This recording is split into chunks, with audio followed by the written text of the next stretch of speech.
Okay, this is going to be part 2 to my books because I can only spend 10 minutes at a time and I wasn't able to get through very many books. So here we go again on another try.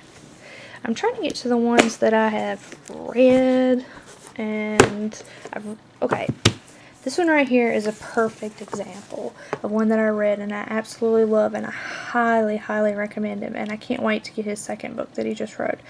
It's Jede Palmer, Spirited, Taking Paganism Beyond the Circle. Now, this book is more for your modern day. He puts modern day perspectives on things. He's actually a very young, intelligent guy. I think he's only like 16.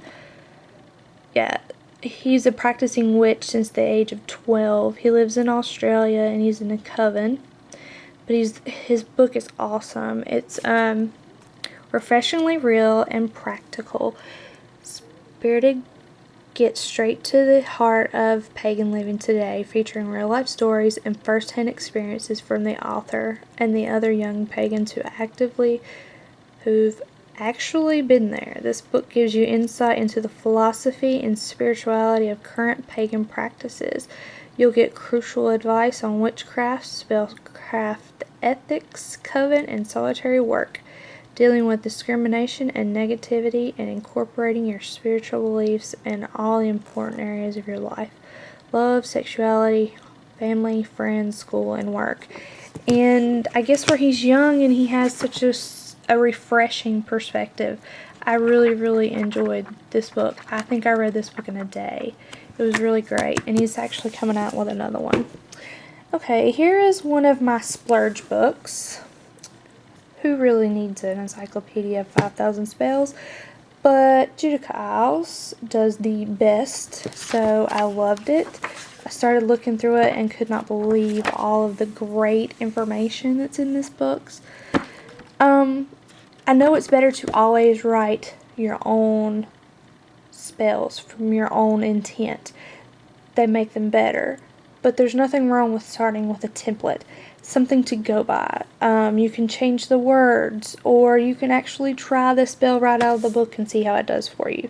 If it doesn't work, then try changing some things that make it work for you.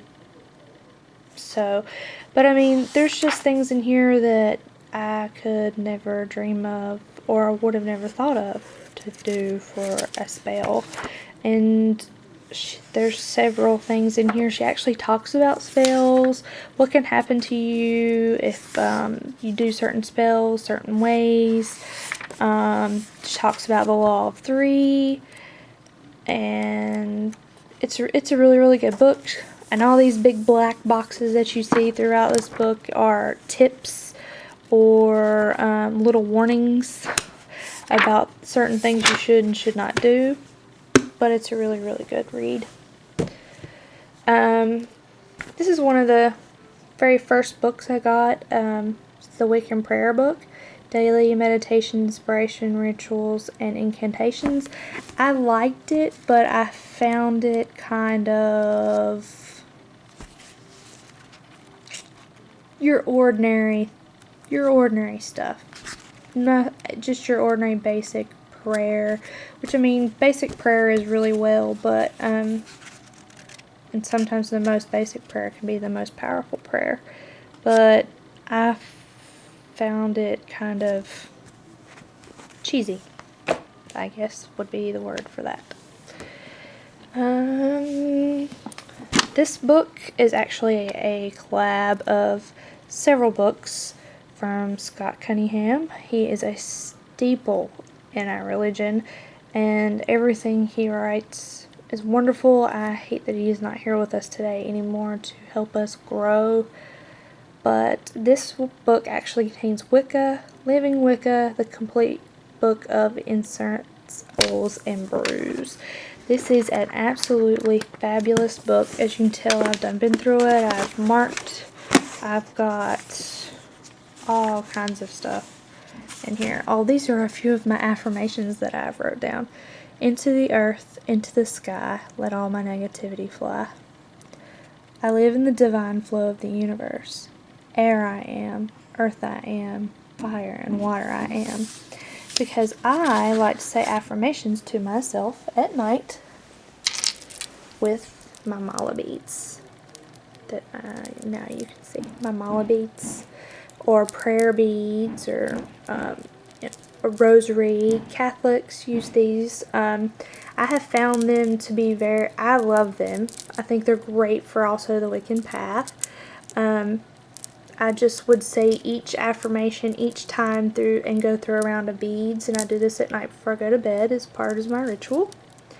And I have a piece of tiger's eye, and then I have my pentagram on the end of my prayer beads. They are awesome. I love them. I do not go anywhere without them. This was a really, really, really great book. I highly recommend it, and it was the best value too. I got it on Amazon, and you got all 3 books for, I think I paid $12. Amazon is a really good place to buy books. I buy all of my books from Amazon unless I catch them at Barnes & Noble's half price. Here's a book that I bought, The History of Witchcraft and Demonology, and I haven't even opened it and read it yet. I've had it for a year that I know of. It just doesn't tickle my fancy like it did to begin with. But I am going to try reading it.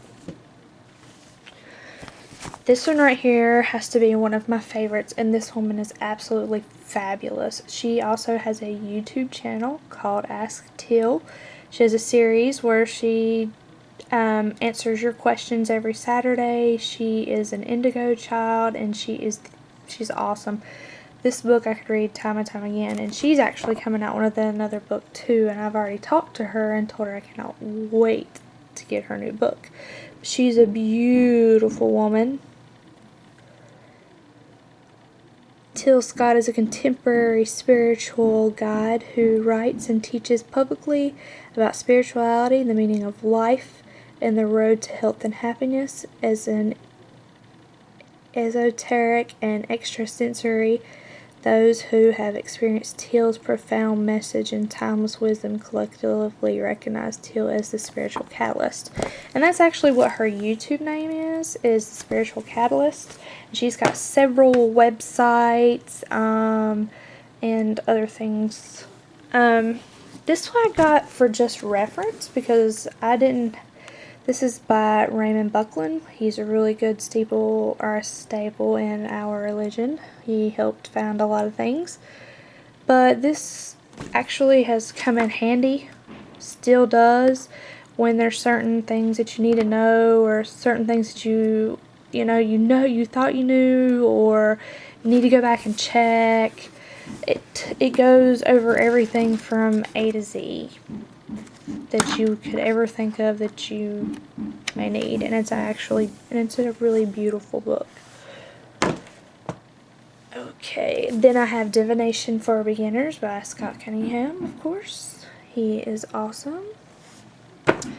And then I have his Encyclopedia of Magical Herbs by Scott Cunningham. This is an awesome reference book.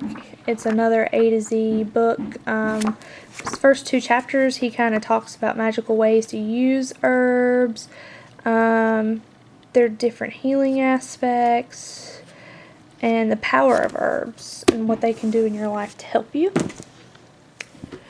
The Spiral Dance by Starhawk. Everybody must read this book.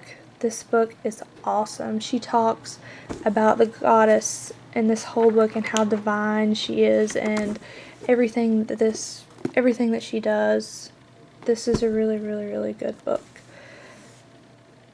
So, it's called The Spiral Dance, and this is the special 20th anniversary edition that I got off Amazon for like $3.50 used, and it's, other than the pages are yellow, which I think makes the book look really cool, it's a good book. Now here are some of my new books that I actually have not started reading yet,